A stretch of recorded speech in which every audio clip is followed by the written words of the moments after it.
Sir, जैसा कि विभिन्न संगठन पुरानी पेंशन बहाली को लेके आंदोलन कर रहे थे और जिसके सर दबाव में सरकार ने एक नई योजना लाई है, नई स्कीम लाई है जिसका नाम है यूपीएस।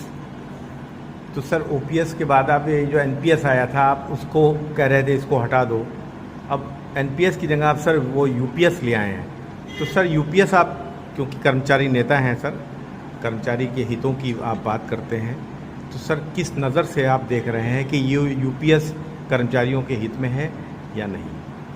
देखिए, हमारी लड़ाई यूपीएस के लिए नहीं थी, हमारी लड़ाई थी पुरानी पेंशन जो हमारी ओपीएस थी, हमारी लड़ाई वही है।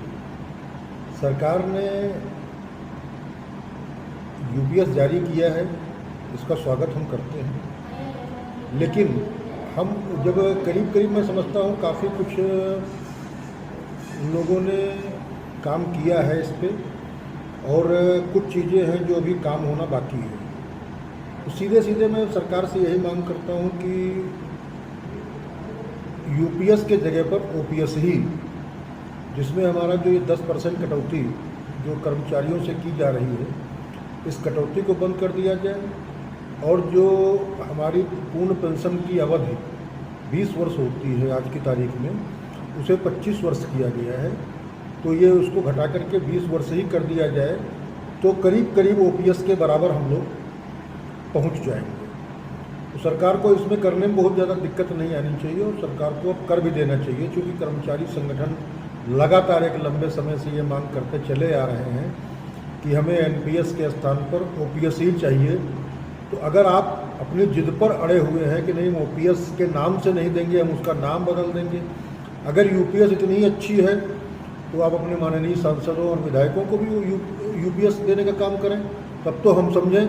तो इसका मतलब है कहीं ना कहीं खेल जरूर है। इसको सरकार ने कैंची चलाई है, इस कैंची पर विराम लगाते हुए जो 10% की कटौती हमारे कर्मचारियों से की जा रही है और उसको बंद करना चाहिए। दूसरा जो ये 25 वर्ष की जो एक बाउंडेशन लगा दी है, इसको घटा करके 20 वर्ष करनी चाहिए, तब हम समझेंगे कुछ कर्मचारियों को लाभ मिलता है। सर, हमारे देश के प्रधानमंत्री एक तरफ ये कहते हैं कि हम विश्व की 5वीं अर्थव्यवस्था से अब और नीचे तीसरी पे आ रहे हैं, लेकिन सर जो कर्मचारी है वो एक सरकार का अभिन्न अंग होता है, तो सर उसके साथ इस तरह से बर्ताव। ये सरकार अगर विश्व की अर्थव्यवस्था में तीसरे नंबर पर पहुंचने का दावा कर रही है तो इसमें सरकार के हाथ पैर हम ही लोग होते हैं। सरकार की कार्य योजनाओं को धरातल पर क्रियान्वित करने वाले हम ही लोग हैं, जो हमारे कर्मचारी, चाहे वो केंद्रीय कर्मचारी हो चाहे राज्य कर्मचारी हो, सरकार की प्रत्येक योजनाओं को धरातल स्तर पर क्रियान्वित करने का काम हमारे यही कर्मचारी करते हैं।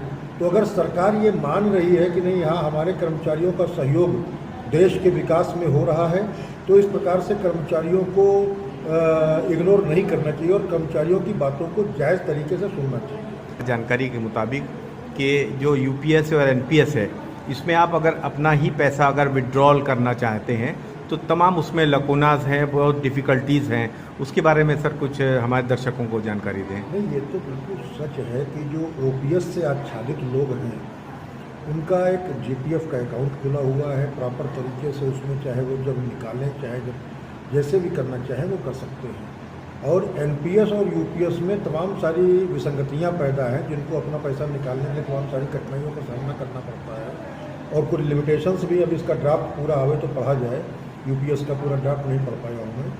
तो ये सारी की सारी चीज़ें जो हैं ये कहीं ना कहीं एक कर्मचारियों को उलझाने का काम कर रही हैं। तो सीधे सरकार को ओपीएस ही लागू कर देना चाहिए, इसमें कर्मचारी बिल्कुल एकदम निर्भीक होकर के अपने वृद्धावस्था के लिए निश्चिंत होकर के सरकारी कार्यों को संपादित कर सकें। सर, इंडिया न्यूज़ 24 से वार्ता के लिए बहुत बहुत धन्यवाद।